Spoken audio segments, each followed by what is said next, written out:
What is good, world, star, YouTube, the world wide webs, internets? All right, first things first, we're gonna get into a few really crucial elementary issues that I think are very important before we even talk about athlete performance, health, fitness, skate technology, advancements in technology. Starts at the most basic and elementary level. So here we go. First things first, skin. You want to talk health? Let's talk skin. It is the largest organ in the human body, and I think too many people neglect the importance of properly protecting their skin. Your skin protects your body from a number of things. Temperature is one of them, temperature regulation. It protects it from disease and infection. Yet so many of us wake up, get up, and run out the door. Again, this concept of dry and ashiness is not something that only black people suffer. You just don't notice it on white people. Right now, I guarantee you go up to any white, Caucasian, light-skinned individual, Chinese, that includes Indians, that includes anyone of a lighter complexion. You go up to them right now in the cold and you pick out some of these core areas on the feet, the ankles, the elbows, the knees, areas that bend, that have joints.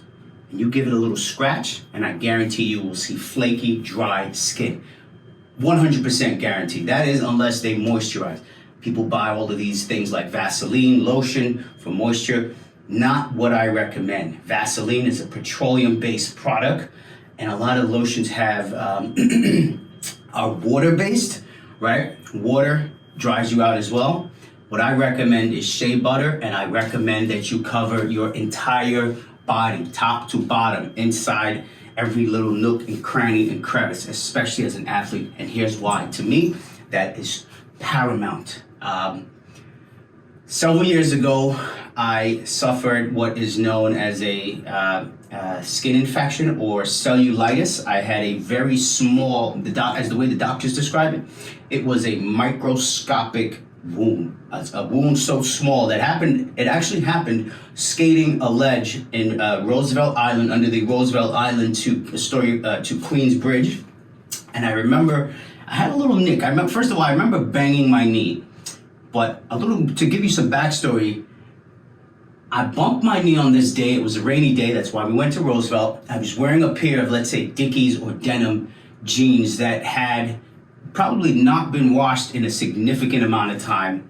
And so you could rightfully say that this fabric was dirty and probably carried all sorts of wax, dirt, buildup, residue, you name it. Now, I banged my knee, but I don't recall ever seeing any injury on the knee. Then my knee started to swell, so I would treat it with Tiger Balm and such. What happened almost 3 weeks later, and thank God I finally went into the ER 3 weeks later, is that the doctor said a microscopic cut on my knee got infected, cellulitis, and caused swelling in the knee. From that swelling, what happened was that I got an infection. Where was it? Right around here, I believe. Was it this side? Jeez, I got so many scars. But listen, these scars are not just there to say that I got a scar. They're there for your benefit as well, so that you can learn from my mistakes. But this microscopic cut got infected and cellulitis formed.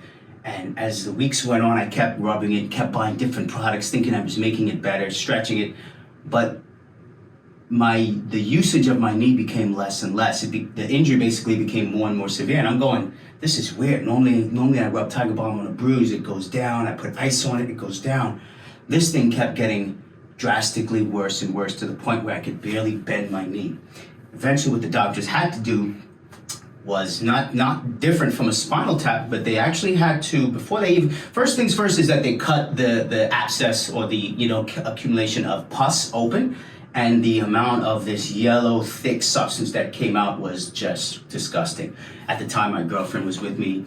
She filmed it on one of these old, flip phones, but I don't think I still have that footage. It's possible I still have it lingering on some hard drives. If I can locate it, I'll send it to you guys, or I'll put it up there as one of my gross stories. But the other thing the doctors did after draining the fluid was they had to see that this infection didn't spread anywhere else. And they warned me that if it spreads to the joint, the synovial fluid, the joint fluid under the kneecap, under the patella, their words exactly, where I could lose function of the knee if that infection spread to the joint fluid, and they would possibly have to amputate from the knee down. So that's how fucking serious this can get. So what I use is shea butter. You can't see it here, I don't want to take it out, but this is usually what it looks like. There are other types of, There are other types of protection for the skin, lubrication, moisturizers, whatever you want to call it. I would say moisturizer. But again, I try to get every space. The hardest and only space that I usually neglect is the back. But a little stretching and flexibility will help resolve that problem. So there you have it. Skin is number one, right? We don't have a second skin. We can't buy a second skin. We can't replace it.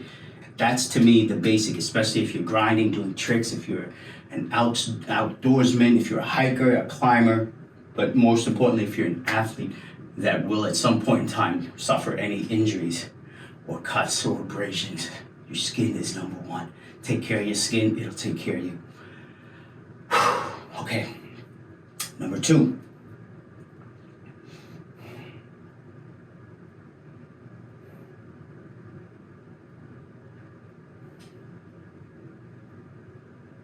Number two is a little bit more basic. I just want to highlight a few things. First and foremost, you're a rollerblader, you're a skateboarder, you're an athlete. So what do you put a lot of time and energy and effort into? That's your feet. You spend way more time on your feet. You put a lot more pressure on your feet than most. What I have in front of me might shock you, but it's the most basic of all of them.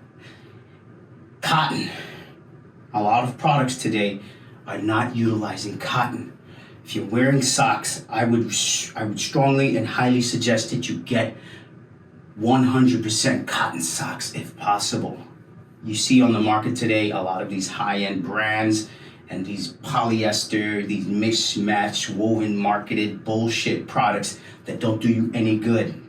My very first rollerblade or inline skating injury, or I should say, maybe not injury, but I should say maybe some sort of trauma or wound that actually caused me the most problems over the last 20 years that I only resolved last year after seeing a podiatrist who then had to operate on my big toe. I'm sorry, on my fifth toe, on my pinky toe, by cutting it open, shaving down the bone to prevent what I have that was basically cord / bunion that was caused by the rubbing of the two smaller toes. That all started because I wore these fancy socks that I picked up when I picked up my first pair of aggressive inline roller skates. What happened when I was skating within the first few days of ever aggressive inline skating was that I'm wearing these Solomon boots and I'm skating from basically Cadman Plaza, or you can say Metro Tech. I'm skating from Metro Tech over the Manhattan Bridge to a job that I had in an architect's office on 23rd Street in Park. Now I did this every day. Going over the bridge, probably the very first, maybe the second day ever, the sock, which was one of these fancy, it's got this stretchy part here and this part here, and they were white and blue and gray and a little bit of maybe red or yellow. The sock, and I'll demonstrate exactly what happened. The sock became lodged just from sweat. So I have very sweaty feet, and this especially applies to you as an athlete if you have sweaty feet. My sock became lodged in between my toes. I don't know if that makes any sense to you at all, but my sock is in between the toe, almost like a Ninja Turtle, like how they get the split toe on the ninja shoe, like a fucking thong slipper or thong sandal, right? So sock got wedged in between the toe, and as a newbie, as a grom, and as a beginner in the sport, I took it as a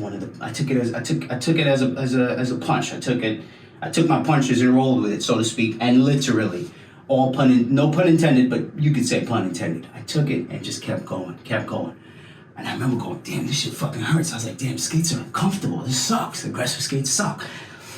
I got to the office, or maybe you know what? This didn't happen on a day to work. This happened, I think, on a Saturday, now that I think about it. This happened on a Saturday because I skated most of that day without taking my skate off because I'm trying to break them in. Not realizing that these Solomons, the STI Pro Solomons that I picked up from Blades Board and Skate, downtown Manhattan, bought them actually from a gentleman by the name of Maximo Garcia. Shout out Max, Dominican compadre. But I was being bold and going, nah, I'm gonna tough it out. I'm gonna take these off because these are really comfortable right now, except for that pain. Eventually, when I finally took those skates off, and to my surprise, this is what I was witnessing with these, let's say, synthetic polyester, poly whatever. I was like, fuck, took the sock off and had a giant blister in between my toes. That blister eventually transformed into the corn that then spread, basically not spread, but it forced me to start wearing, what did I actually wear as a quick solution? I actually wore something that you can pick up at your local pharmacy called lamb's wool. For anyone that has sensitivity around the feet and toes, lamb's wool, you wrap it around, it helps absorb the moisture for sweaty feet. And it also helps cushion and protect them from things like skates and hard boots if you work in construction. From that moment, the rest of my skate career changed. From 2002 when I began, in the summer of 2002, until let's say about this time, early March, April of 2022, 20 years, I have suffered with extreme right foot pain that was actually debilitating at times to even walk when the foot sweat a lot and there was a lot of moisture. That injury flared up and it caused so much pain. I think it actually what the podiatrist was saying is that because so much deterioration had existed down into the core of the joint here, that it was actually doing some nerve damage, and it might have been that the bones were rubbing and pinching on the nerve. So, again, cotton. Now, to give you some backstory and some understanding why cotton is so important, right? We have slavery in America, or it existed at some point, if not still to this day in other, quote unquote, other areas, but cotton is very valuable, it's very important, it's a very valuable resource, so think about that in terms of sustainability next time you decide you're gonna throw out a pair of socks or underwear or sweater or whatever you have that might have been torn, worn, beaten, dirty, and you think it has no value. Cotton is still very valuable, and the reason you can prove this is because I bought these cotton socks that might be 60 to 70% cotton, let's say 5 years ago, and they're still very good. The new socks, I went to the same brand. I usually only buy Hanes products because I can expect a certain level of quality and reliability.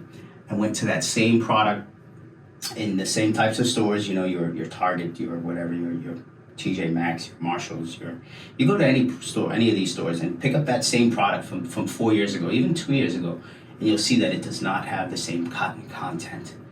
They have been dumbing down these products in the same way that a product like cocaine is dumbed down with fentanyl, with products. Compare cotton and polyester.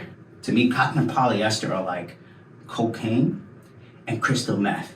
They kind of give you the same high or same experience, but one just isn't the same. There's only one true solution. That's cotton. It's not just, and you don't want moisture wicking, you want moisture absorbing. This wicking technology shit that I'm hearing is straight bullshit. I don't think I've seen anyone prove what this wicking thing is. I mean, if you're wearing these moisture wicking products inside a shoe or boot that doesn't allow the moisture to go out, where the fuck do you think that moisture is gonna stay? It's gonna stay on your foot. It's gonna stay with you. Moisture absorbing means that when you perspire, when sweat comes out of your glands, it has somewhere to go and doesn't sit lingering around the foot, right? So, cotton socks. And that same thing applies, honestly, with all of your undergarments. However, I think you might be able to get away with cotton or with, mixed polyester, all of these synthetic undergarments here. This is a brand new pair of Hanes Premium Total Support Pouch. If you can see here, this product resembles, this product to me resembles the bra or the brassiere that is highly pushed and marketed to women. I don't think there's a woman out there today that has not owned a bra or purchased a bra. So this is the male version of a bra. When I ruptured my urethra on October 20th, 2018, one of the things that I first paid close attention to when I came out of the ER is that they had my entire bits and pieces, my penis and my testicles. They had it wrapped in such a way that everything was elevated to the side and supported, cupped and embraced. Most of your undergarments today will not do that. This is the front of the packaging. If you wanted to get these, I am recommending these because I have tried them out and have found them to be tremendously successful. If you can see here, this is the inside. This is what the inside looks like. Let's see here if I can get you a better look at that. Better look at these insides. All right, so you can see it's kind of it looks like a reverse vagina, right? It's got the two labia, or I don't know what you actually call them, but it basically opens and all your bits and pieces go in there. I'm not sure if I can give you a true look at what's happening here, but it's like, if you can see it, and the higher you pull it, the more support you get. What do you think? I think fucking fantastic. I've been talking about products like this for years, and or maybe not talking about it, but in my mind, saying that something like this should exist. All right, so here we go. Let me give you a little backstory on this. This is, guess what? 92% polyester, 8% spandex. And the mesh insert, which I believe is this portion here, they say this is 80% polyester and 12% spandex. Not a fucking drop of cotton in this product. Not gonna say that this is gonna be bad, but these companies make money with the less natural and organic materials that they have to produce or utilize. They make money by creating synthetics, no different than GMOs, genetically modified. GMO, genetically modified, you know the rest, right? Anyways, there you have it. Just a quick recap.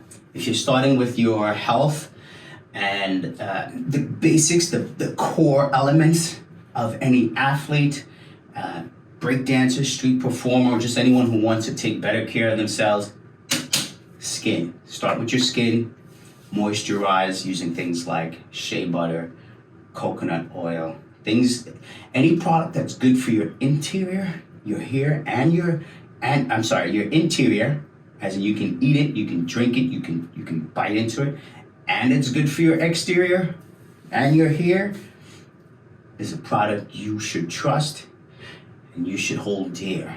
And you should fight to keep those products on the market and to keep them at a low cost. And if worse comes to worse, the most sustainable practice is to grow that fucking product yourself. Forget waiting on somebody else to get it to you. Go get it yourself. That's number one, skin, right? Number two, we talked about cotton and the importance of cotton with this toe injury that I've had. And number three, which I'm sure a lot of you will never experience, hopefully, right, here's my scar. Here's my cesarean section through the abdomen. Got another one down below, but support. These crown jewels, they're gonna last you most of your life. As males, we can reproduce until the day we die. Women, however, cannot. So keep that in mind.